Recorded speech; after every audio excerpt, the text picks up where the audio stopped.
MBD group पक्षर मॉडर्न्स ABC samples paper प्रकाशित पाई 2026 मसीह ओडिशा उच्च माध्यमिक शिक्षा परिषद द्वारा परिचालित जुक्त 2 परीक्षा देवाक जाउथबा छात्र छात्री प्रकाशित होईछि।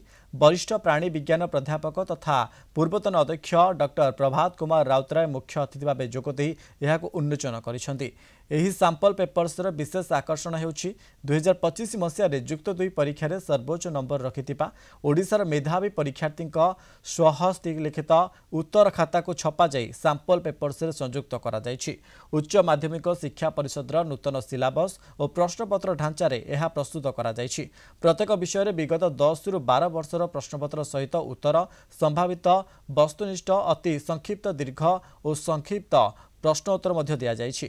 5 सेट संभावित प्रश्नोत्तर 10 सेट अभ्यास प्रश्नपत्र सहित परीक्षा प्रस्तुतिर शेष पर्यायर अति संभावित आदर्श प्रश्नपत्र उत्तर प्रदान करा जायछि।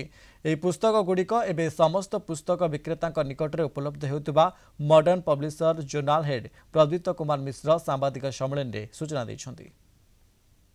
प्रथम करी आमे ये बही रे टॉप स्कोरर रो आंसर शीट आमे एथिरे संयुक्त करिछु। टॉप स्कोरर आंसर शीट होउची जे गत वर्ष 2025 एनुअल हायर सेकेंडरी एग्जामिनेशन रे सर्वोच्च नंबर रखिथिबा छात्र छात्री मानकर स्वहस्त लिखित आमे पुस्तिका को ए बही सहित संयुक्त करिछु।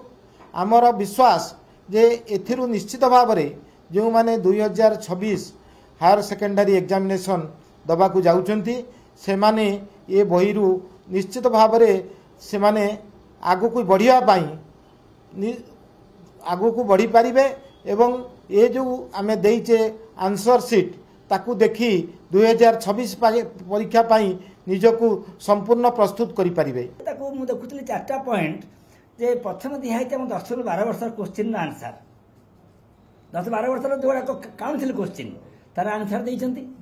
5 वर्षर 5टा सेट 5टा सेट देइछंती आंसर क्वेश्चन विथ आंसर ता सहित देइछंती 10टा सेट देइछंती प्रैक्टिस करिया पई पिला एगुडा पढ़ी करी प्रैक्टिस करिवे।